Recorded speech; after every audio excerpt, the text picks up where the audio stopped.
Welcome to the very first episode of Lefair Conversations. I am your host Zeba Kazi. Joining us today is Priyanka Jaiswal, psychologist, COSCA certified, person-centered counselor with experience in Asia and the UK. She'll be sharing her insights on mental health, self-care, and why conversations like these matter even more today. Priyanka, thank you so much for joining us today on this podcast. Thank you for having me. What, according to you, is mental health? So, mental health, according to me, encompasses three things, right? So, we're looking at a person's psychological well being, we're looking at emotional well being, and then we're looking at their social well being, right? So, these three things put together actually is mental health. And I know that very popularly, mental health is only associated with illness or when something goes wrong with you, right? So, disorders like depression, anxiety, and things as such. But mental health actually is a wide spectrum in its own self. And we look at people who go from surviving. So, when you have all of these conditions or a hard life to thriving.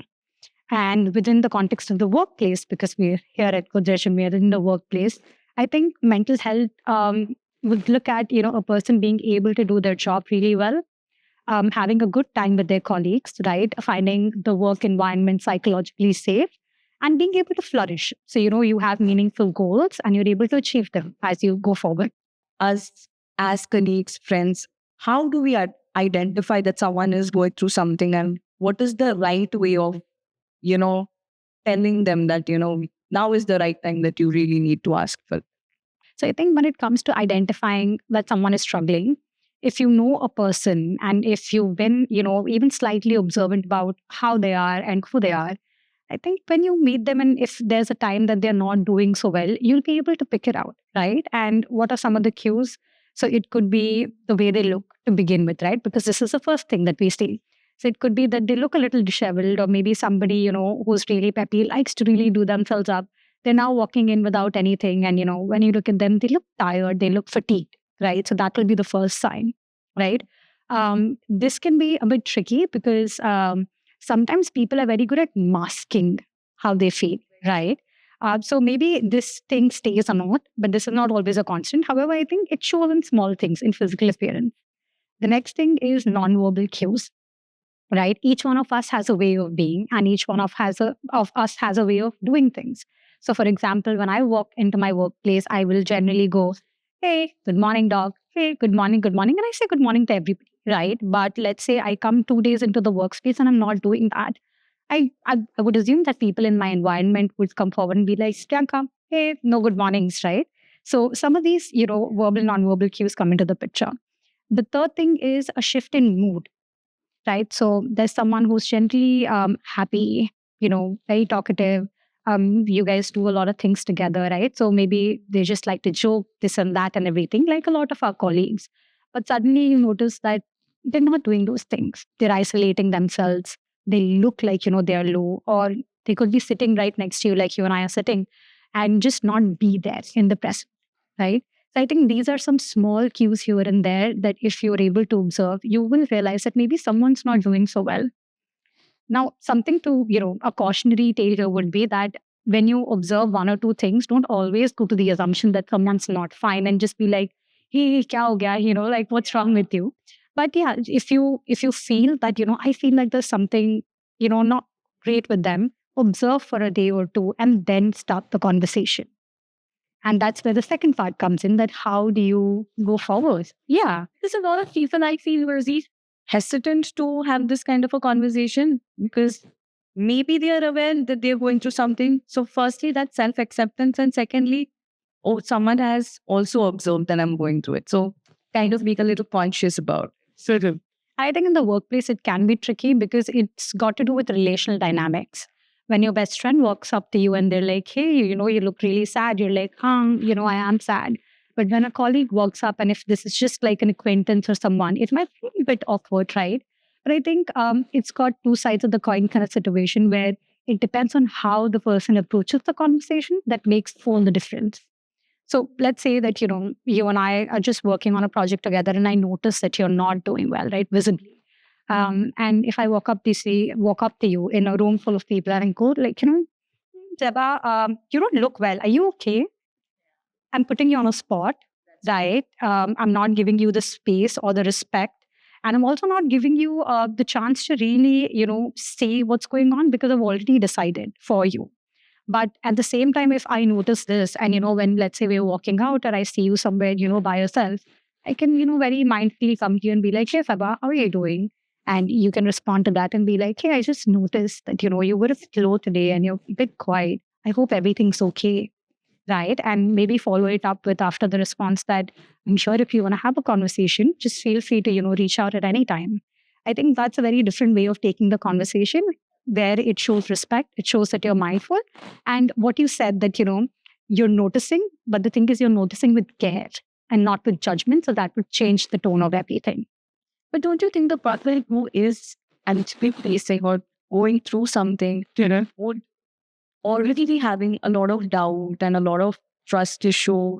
Would they be able to communicate very openly even when someone asks about it? Or will they just be quiet and would they want to, just sort of go in that loop and just be like, okay, whatever is happening, I might just be like this because at the end of the day, I'm surviving this.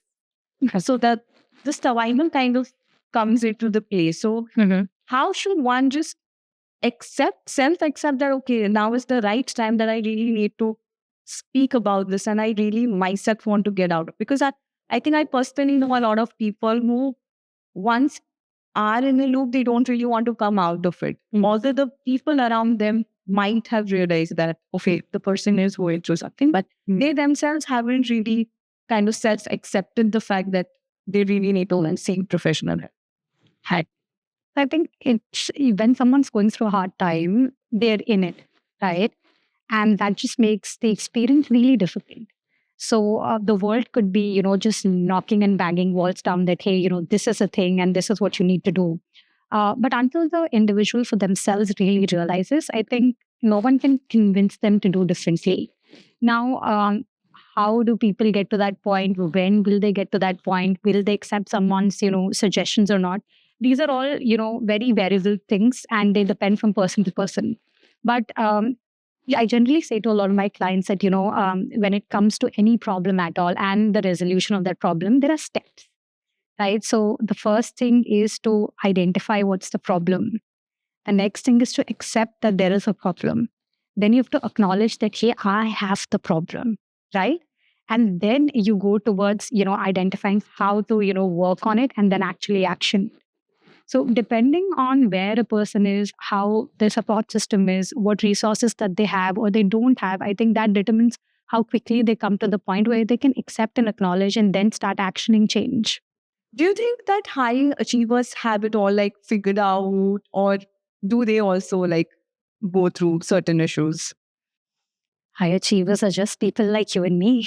So yeah, they do go through issues of their own, right? And I work with a lot of high achievers who are doing great work and, their social presence is amazing. And they walk into the room, not for any problems or things as such, but sometimes they just walk into the room because they want to work on themselves, right? So I've had people who've just walked into the room and been like, I want to work on bettering my cognitive abilities. Or, I work with a team and I really care about my team and I want to amp up my emotional intelligence. Can you help me with that? Right?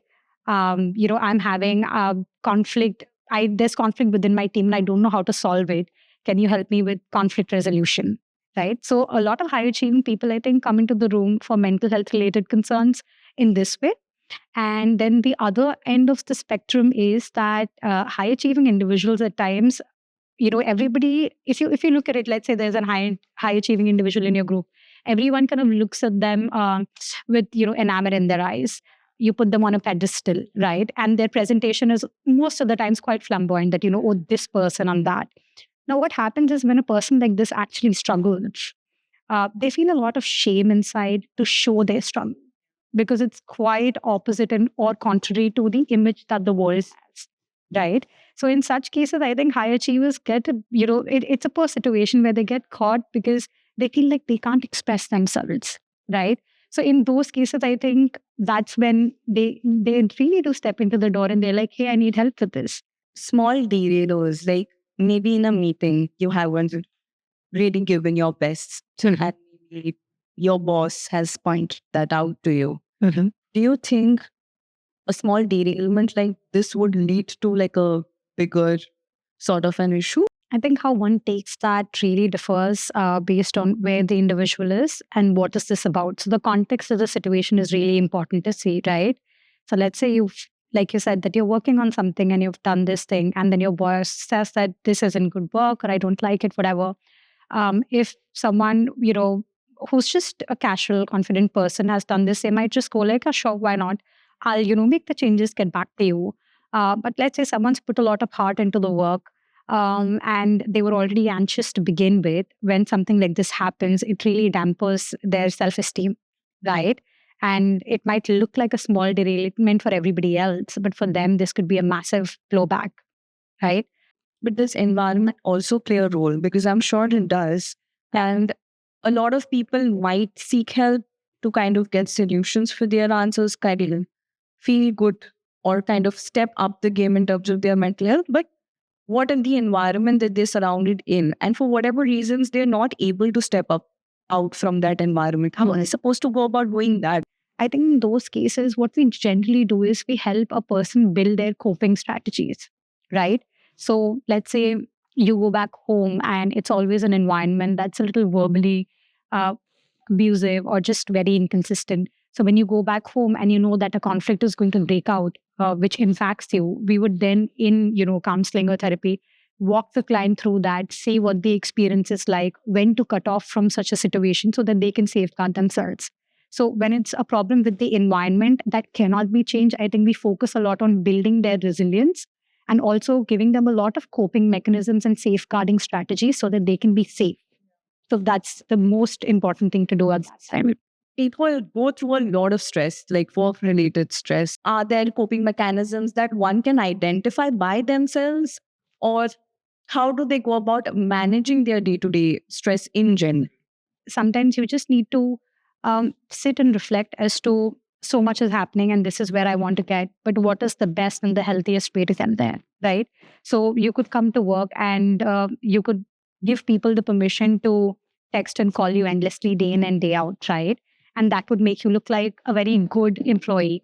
But that does not always have to be the case. You can have hard boundaries of like, let's say after 8 o'clock, I'm not available, but in the hours that you are here at work, you give your best and you're always present for people and you're doing what's needed to be done. So I think having a bit of boundaries and having a bit of self-awareness as to what will work for you and what will not work for you helps you determine how to navigate those situations. Yeah. So Priyanka, just coming towards the end of our podcast, I'd like to ask you that I am privileged that I belong to an organization who is very, very supportive of mental health. We have the right resources, we've given the right kind of access to the right kind of people to sort of talk it out. But specifically in India, I really feel that the game needs to go up even more. How can, sort of other organizations also promote mental health and give their employees the right channel to talk about the issues that they're going? So I think the organizations can begin by doing the most basic thing, which is listening to their workforce and listening to what's going on with them, right? Because when you have information, you have power. So that can be the first step. So you roll out a mental health survey. You have in-person interviews and checks with your employees, and you try and understand what are some of the concerns that are sitting with them, right? You encourage conversations, right? So start conversations, make it normal to talk about mental health just as you would talk about physical health, right? Make talking about your emotions just as normal as going for a walk. So start those conversations, yeah? Put systems in place that are there to take accountability. So if there is something, if a person is going through something and, train your people to notice this, right? So sensitize your population. Put structures in place so you can get, a psychologist in the door. You can have a psychiatrist in the door. You can have counselors and other, psychosomatic practitioners on the door. And at the same time, also have, because there are large industries and so many people to cater to in India, get an EAP service online, right? So that everyone has access to the services. And the more you give out this information, I think the better it is. Because once people have this package in front of them, then it's just for them taking the first step. That was a lovely conversation, Priyanka. Truly, truly been enlightened with a lot of information. Thank you so much for coming and giving us all of this information. Thank you so much, Zeba. And I really enjoyed talking to you. It was really nice to talk about all of these things that, I am very passionate about and look at it from a workplace perspective. So that was really, thank you.